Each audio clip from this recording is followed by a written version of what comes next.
BigCountryPreps.com. I'm Evan Wren, and this is the Capital Farm Credit Wednesday night podcast, our weekly look at the area athletic scene, what happened last week, and what's going on this week. I'm here with my partner, Dan Youngblood, via Zoom. And tonight, Dan, we do have a guest. We've got Saba girls basketball coach Chris Jost, who is taking the Lady Armadillos down to San Antonio for the Class 2A state tournament. Yeah, that's one of four teams we have in the Big Country Preps coverage area that is headed to state.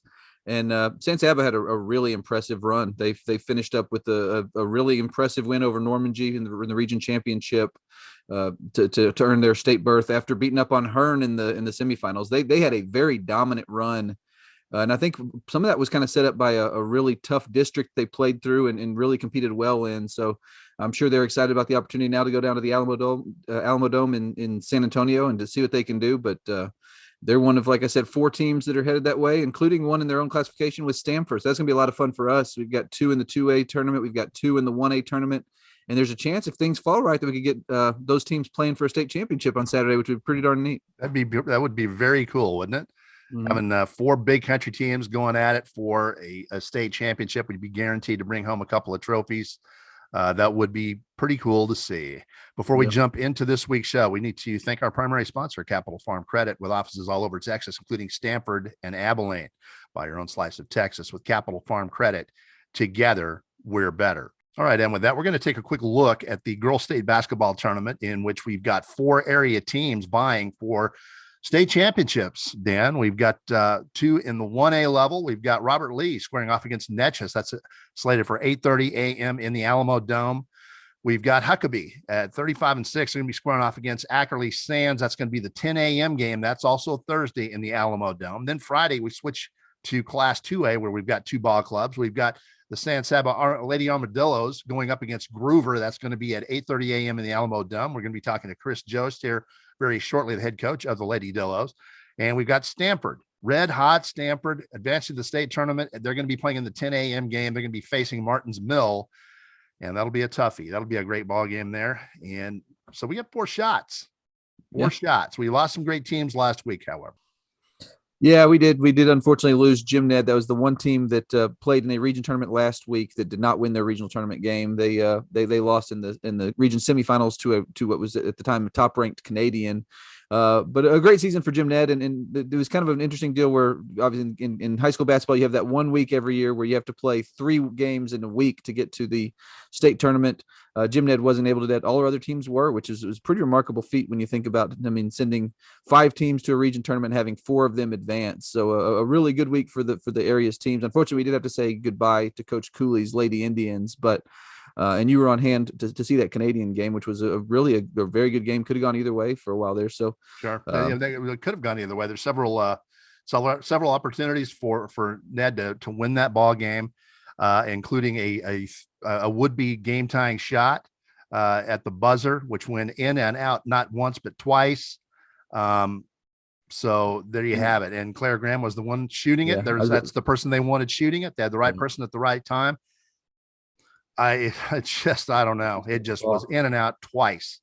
Yeah, I was going to make that exact point. I mean, if you're Jim Ned, if you're down by 3, there's no one on your team you'd rather see shooting that shot than Claire Graham, and she darn near knocked it down. Unfortunately, she wasn't able to. So they had to end their season just a couple of wins shy of the state tournament. But what a season for them! They were great really all year long, and unfortunately, they have the just kind of hard assignment of being part of that region 1 3A bracket, which is just brutal every year. And I think this year may have been one of the tougher ones we've had. So a tough wait again for them. Another girls team that we had to say goodbye to last week, and it's what sent Robert Lee to the state championship for the first time in 45 years. We had to say goodbye to the Hermleigh Lady Cardinals last week, who fell to Robert Lee 53-50 in Snyder, and that was a great ball game. A come from behind win by Robert Lee, who trailed 12-4 at the end of the first quarter, and really didn't look like they had their act together.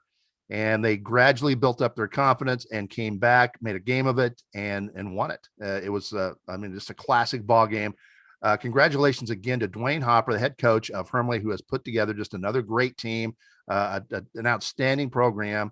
They just fell a little bit short this time around. Yeah, and I misspoke earlier. I said we had 5 teams and 4 advanced, but we had five 5 regionals we were involved in and had 4 advance out of that. But yeah, Hermley had a great team this year. And what was interesting about that is they've got some young girls that really stepped up and played some major roles for them. And I think kind of the difference maybe in that game against the Robert Lee team is that Robert Lee maybe had a little bit more experience, but those are both very good basketball teams. I thought that would be a great game, and it was. You were on hand to see that one. I got to see Robert Lee early in the playoffs against Santa Ana, and I was just really struck by how unselfish they were. They moved the ball really well, and they've got a couple of girls, particularly Braylee Hood, who's capable of scoring in bunches. So a very good team. But yeah, Hermley was a great team as well, and what a job Dwayne Hopper's done. It is amazing what he has done in his time at Hermley, where you basically expect them to be in a regional tournament every year.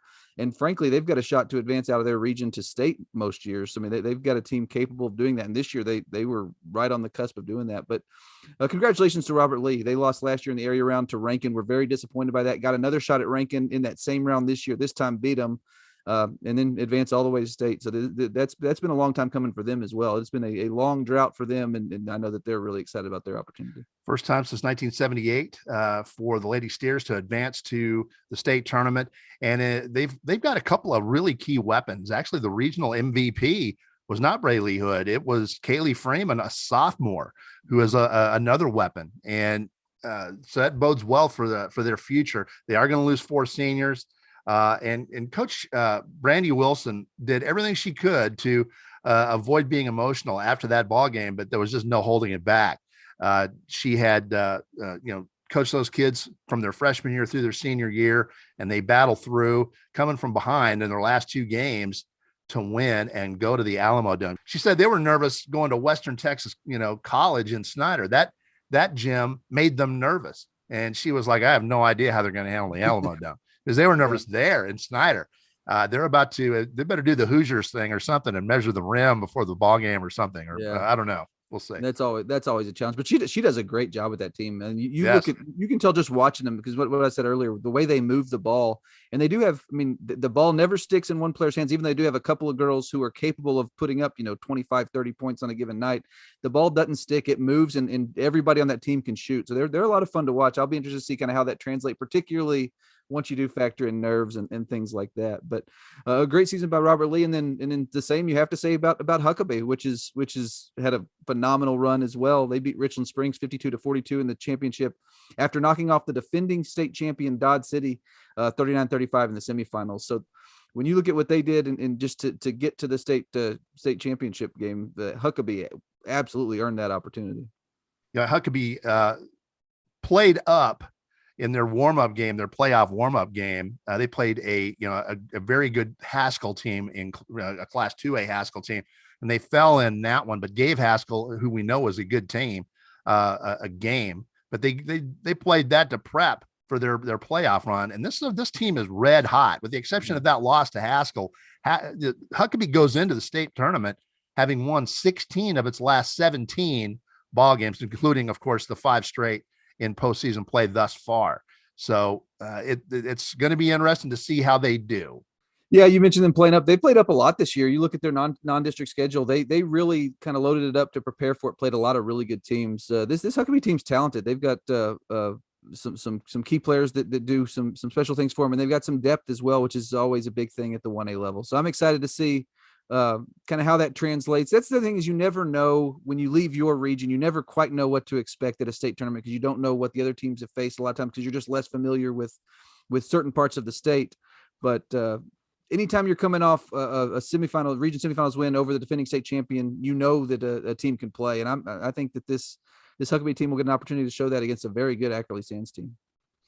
All right, now we're going to be talking a lot tonight about the San Saba Lady Armadillos. So we're going to put them on the back burner here briefly. We'll be talking to Coach Chris Jost here shortly.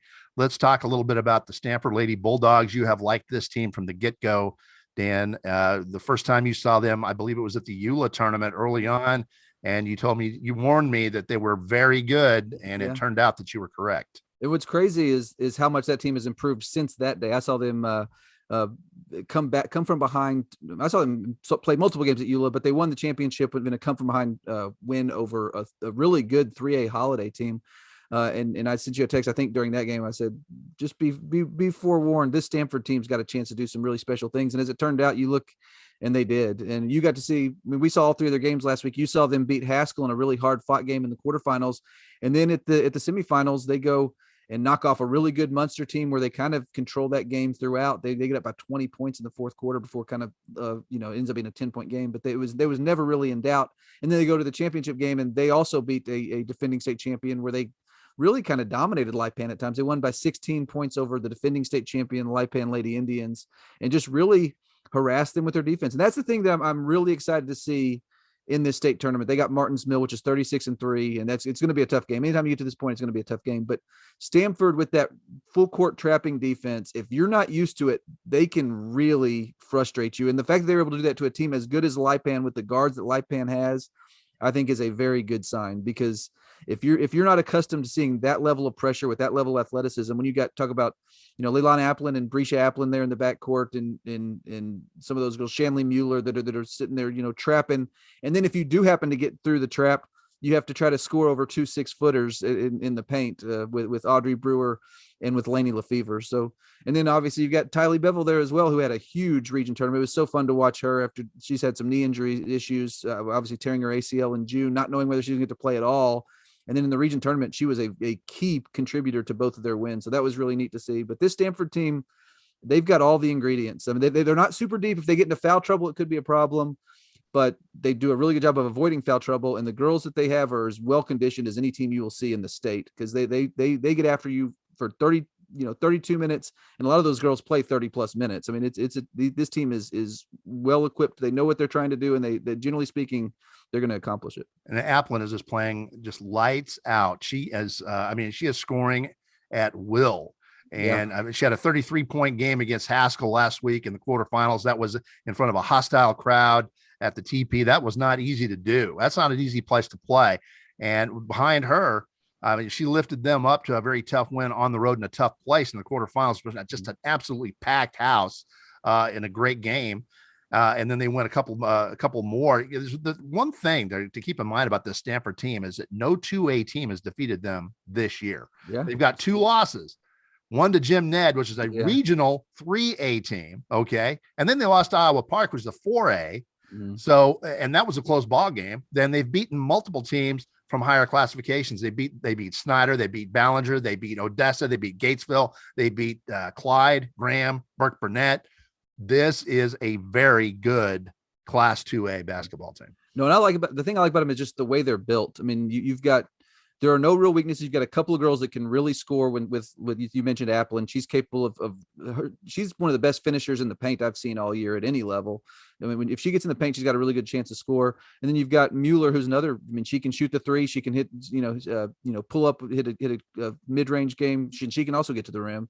And then you've got the two post players who aren't necessarily leaned on a bunch to score, but they're both very skilled. They're both very good shooters. I mean, Lefevre, right around 6 feet tall, can step out and she'll knock down threes on you. And then obviously the one X factor is Bevel, who comes off the bench and is still extremely skilled. She doesn't move quite as well as she has in the past because of the knee injury, but she's a really smart player. She's always in position. And as far as offensive skills go, you're not going to find many players in the area better. I mean, she can really still score the basketball. So this is a fun team to watch. I'm excited to see what they do as well. And then kind of the interesting connection we're about to get Coach Jost on. Coach Joe Crabb at Strawn, like Coach Jost, is taking the Stamford Lady Bulldogs to state in his first year on that campus. So that's a pretty neat little connection there too, as both of our 2A teams, this is their coach's first year and it's ending in San Antonio. So it's a pretty remarkable feat. And with that, it's just about time to bring on Saba girls basketball coach Chris Jost. But before we do that, we need to thank our sponsors. First and foremost, Capital Farm Credit, who brings you these Wednesday night podcasts throughout the school year. Also, for the love of the game broadcasting, our old friend Terry Slavens, owner of KLAX 93.5 FM out of Breckenridge, KATX 97.7 FM out of Eastland, Classic Country AM 1330 out of Graham, KWKQ 94.7 FM out of Graham, KROO 1430 AM out of Breck, and KWBY 98.5 FM out of Ranger. That is for the love of the game broadcasting. Also, Rob Durham, sales consultant up there at Bear Chevrolet Buick Cadillac in Breckenridge. If you're in the market for a vehicle, new or used, give Rob a shout. He's one of the nicest guys you'll ever want to meet. Call him at 254-559-2266. That's Rob Durham at Bear Chevrolet Buick Cadillac in Breckenridge. And finally, Phil Hill of the Abilene Realtors Group, big supporter of local athletics. If you're in the market, give him a shout at 325-669-5153 or go to his website at philhillproperties.com.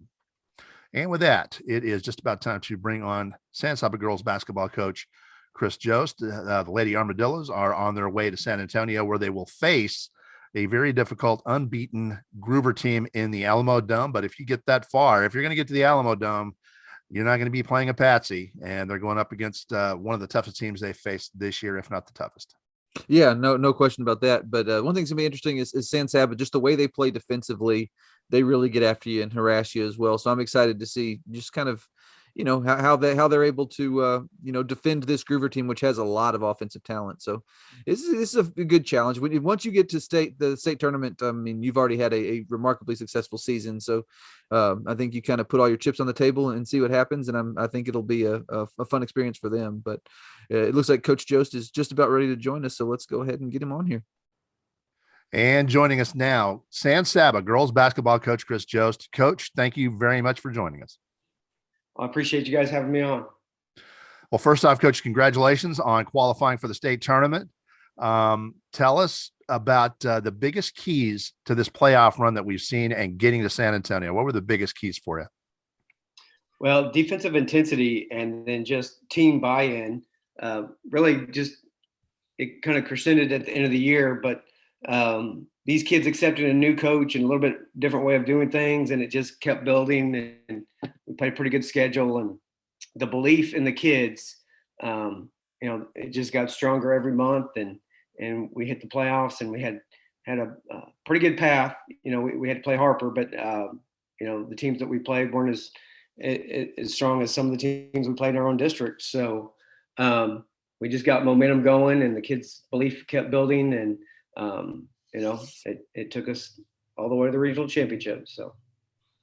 And Coach, you mentioned it, obviously taking over the program as you did. This is a program that it had a lot of success, a lot of girls with high expectations, but y'all kind of finally broke through this year. What's the excitement level like among these girls to have done what y'all have done, and what's the excitement level among the town?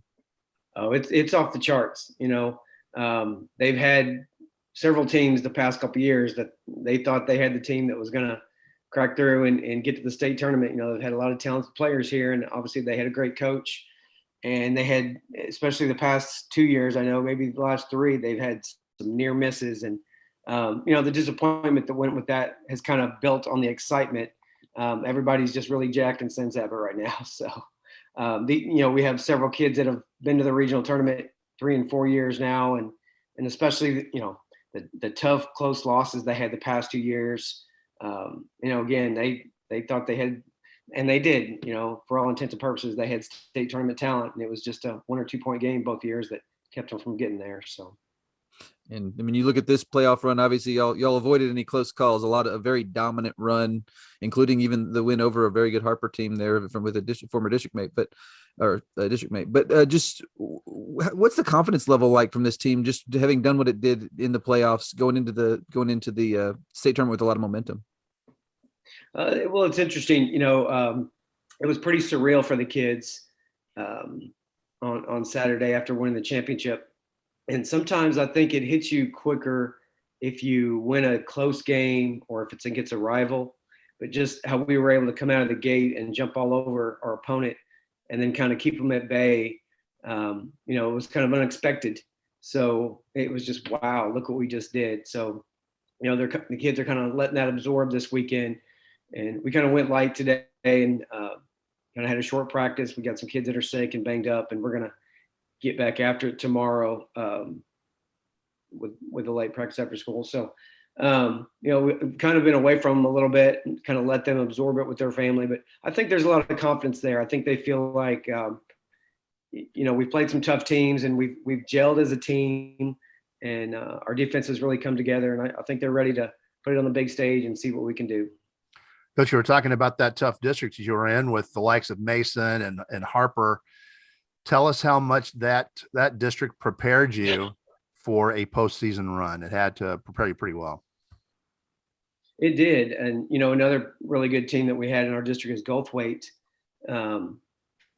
They had some near misses. They gave us a really good game at their place until we pulled away at the end, and they had a close loss at Mason. They kind of made a late comeback, and then they nearly got Harper playing at home in the second round of district. So they had some really tough games too. So it was really three teams that we had to contend with, to prepare for throughout district. So three really well-coached teams, and they all do things slightly different. They try to take away different things of what we do.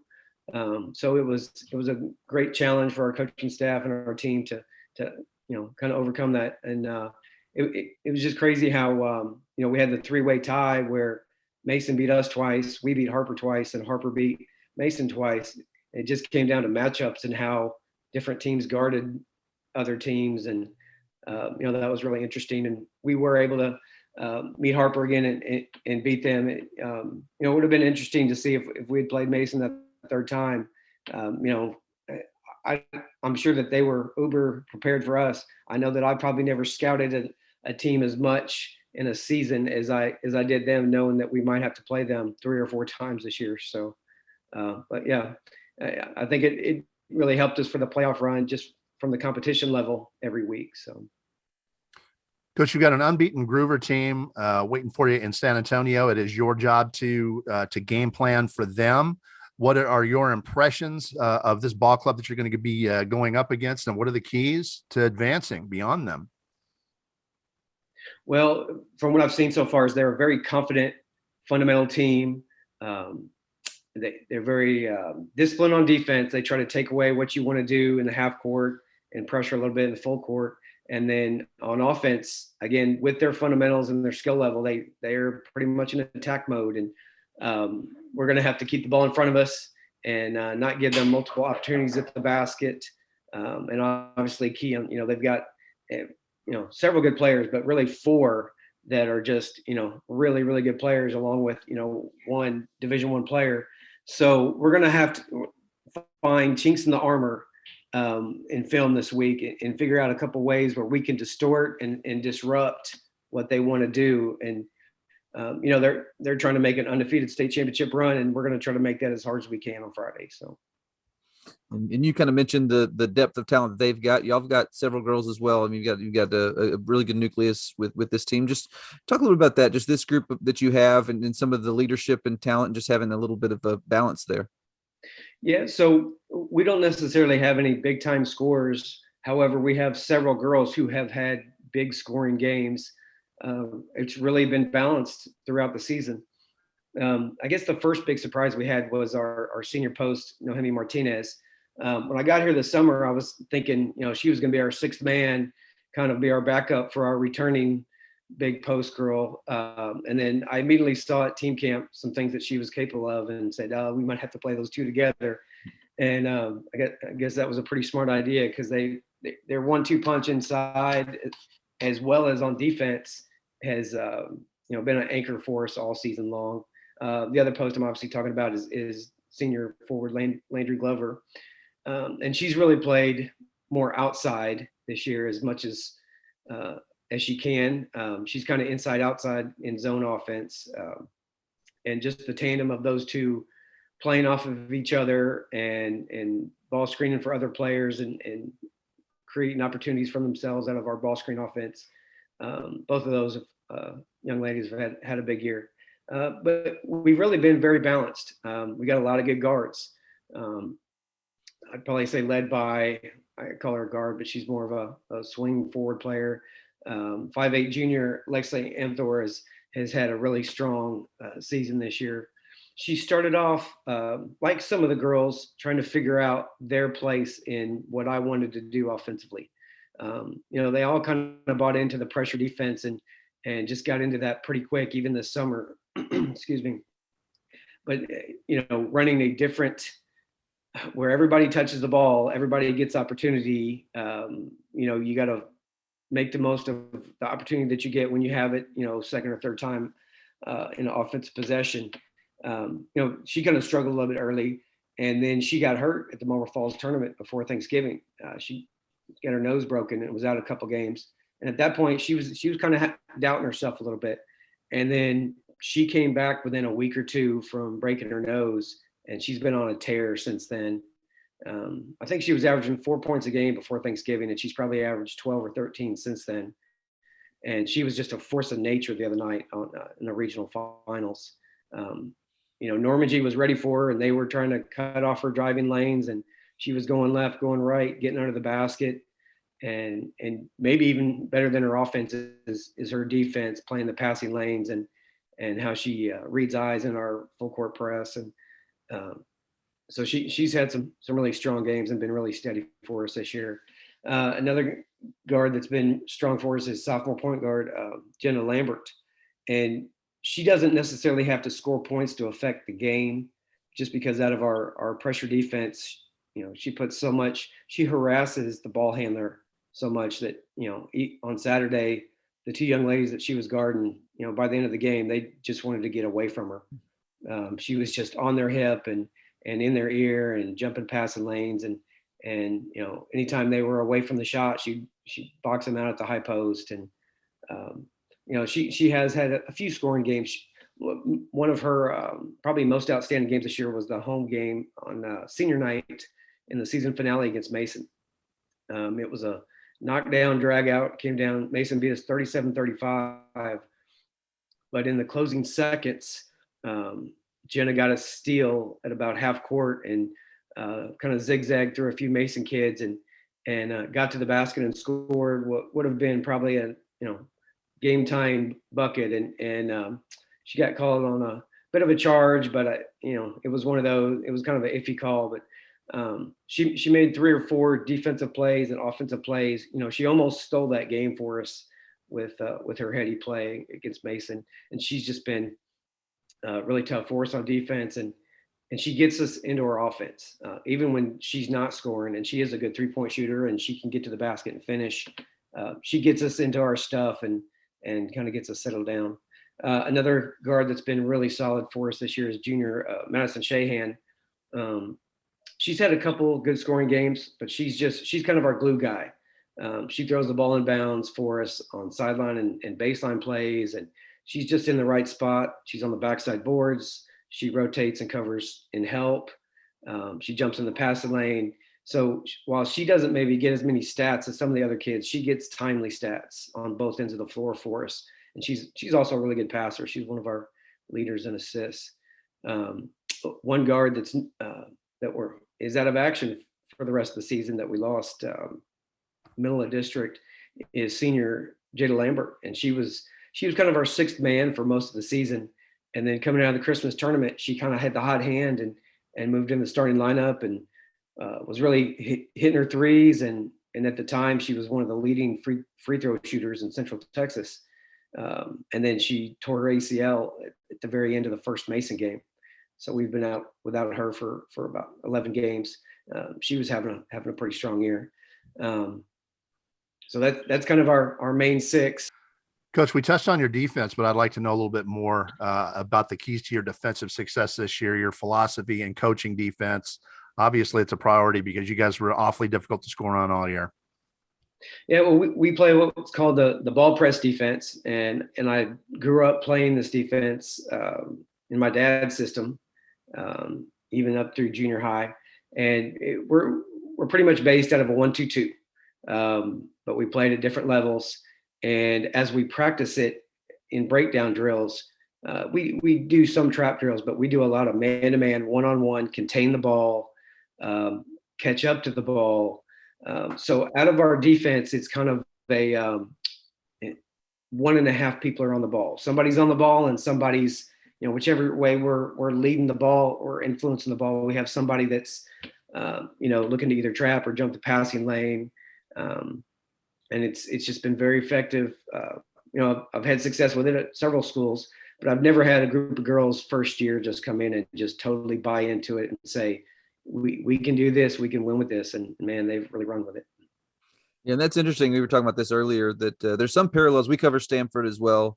Obviously, they're headed to San Antonio as well, and there's some parallels there as well. And that Joe Crabb took over that program, a successful program, brought in kind of a full court trapping defense there. They went more of a trap defense, but to be going to state in your first year at San Saba, just what's that like to take over a program and have that opportunity? And then at what point did you kind of feel like this type of run was possible with this group? Well, to answer the first part of your question, it's very fulfilling.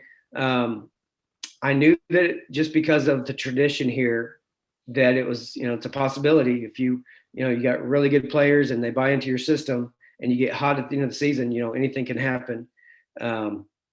Specifically to when we kind of thought, this year is going to be special. We played some tough games early. We opened over at Bernie Geneva, who spent the entire season ranked number 1 in 5A taps. And we, had a tough game against them and we lost that one. And then we turned around and played Richland Springs at home. And locally, Richland Springs is our neighbor. And they're just like, oh, it's just little Richland. And nobody really understood how good they were going to be this year at the time. And Richland kind of gave us a tough game, but I think we beat them by 10 or 12. And then we went to the Marble Falls tournament, which I picked up this year just to get some good competition. And plus I had coached at Marble Falls in the past and really enjoyed that tournament situation. So anyway, we played some good teams over there, and we go over there and played San Antonio O'Connor team, who's, down by their program standards, but they're still a 6A school and had big school kids. And we played really well and beat them. And then we played Mansfield Summit in the next game. And we led them at the end of the first quarter by 1. And then we had kind of an incident where Lexi Amthor got knocked out of the game and actually got sent to the hospital because it was a pretty physical game.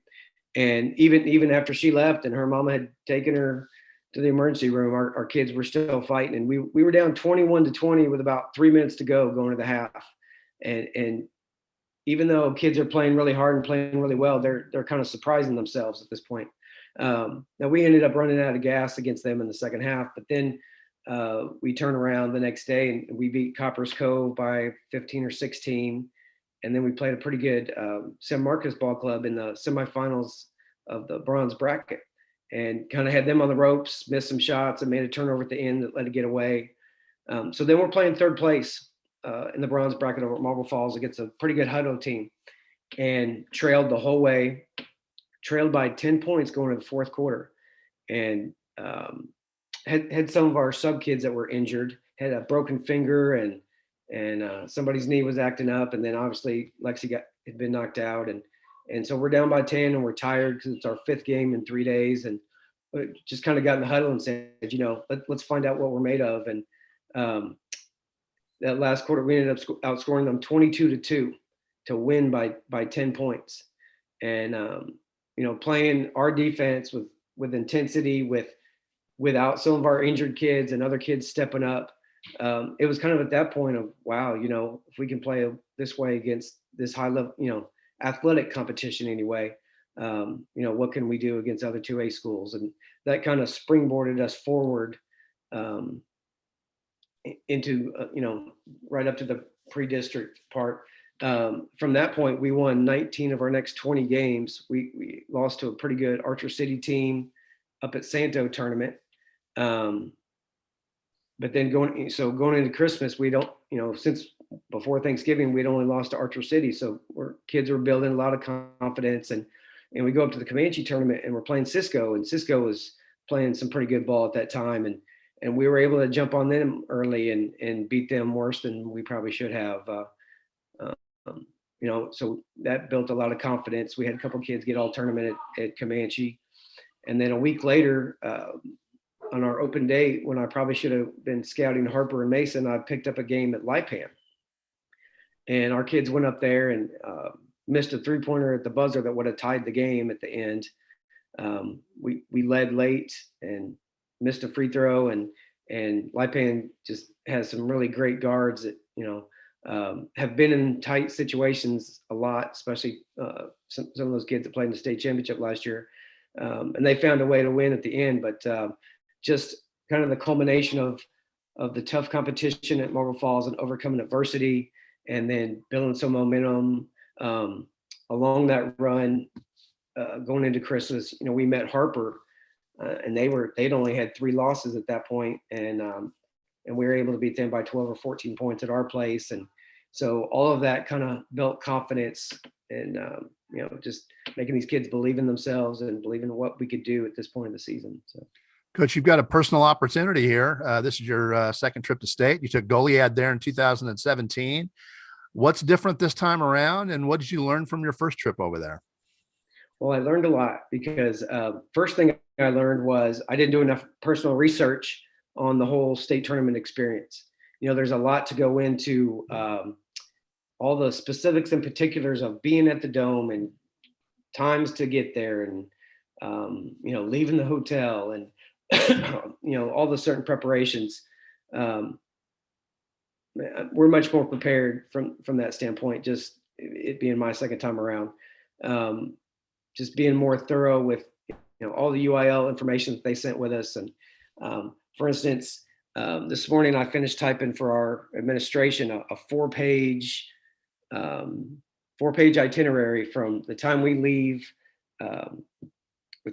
San Saba on Wednesday afternoon till the time we get home on Saturday night, hopefully be 2022 state champions. So just that, I've just learned that much from the experience of being that much more prepared. And then just the things that you have to have your team ready for. When we went at Goliad, things were a little bit different. For instance, even just 6 years ago, we didn't do shoot-arounds at Alamo Dome like we do at the regional tournaments. So the first time my kids were on the floor was 30 minutes before that. And so that happened to every team, but we were playing against Canadian who had played in huge tournaments. They'd won a tournament at Spirit Arena in Lubbock. And so that kind of thing, just all the little things that I learned from missteps and missed opportunities the first time, just being prepared. So. Okay. And along those lines, and we'll wrap it up here, but this is obviously your group's first trip down there. Do you have any plans to do anything just in terms to calm the nerves? Kind of that's a big part of it is just kind of trying to kind of get them settled into that atmosphere. Well, possibly. You don't want to lose focus, but at the same time, you do want your kids to be loose. I let them play music on the bus before we get off, or at least in the playoffs, we've been doing that. Just to kind of be loose as they enter the gym, and let them, all year and this is a tradition they've always done, is listen to music while they get dressed in the locker room. And, this latter part of the year, I've kind of joked around with them a little bit more pregame, and just made a point of being looser myself so that the kids know, yes, we're going to go out and take care of business, but it's also just a game, and, keep things in perspective. So. Coach, thank you so much for joining us. We will see you in San Antonio. Best of luck to you.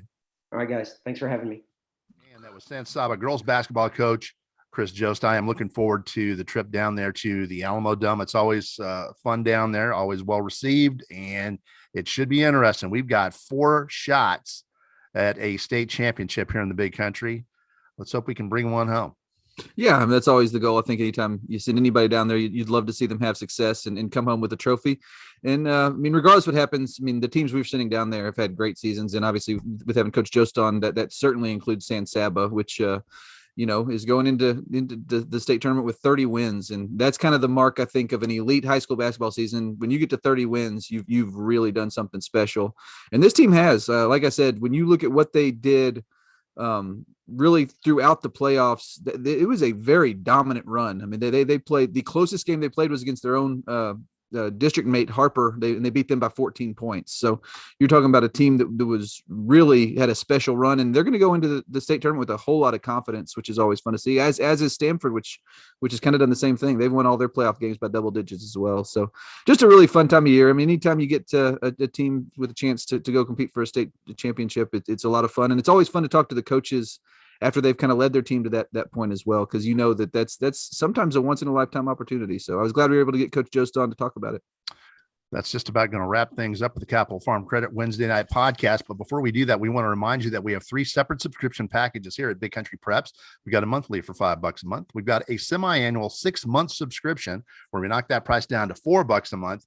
And then we've got an annual 12-month subscription where we knock that price down to $3 a month. $36 for a full year of Big Country High School athletic coverage.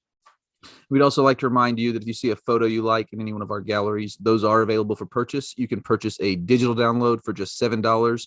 We also have some prints and keepsakes available as well. So make sure you check those out. As you're scrolling through the site, you'll notice pretty quickly that we take a lot of photos from these games we're at. It's something we really enjoy doing, and it's something we're very proud of here at bigcountrypreps.com. All Big Country, all high school, all the time. Welcome home.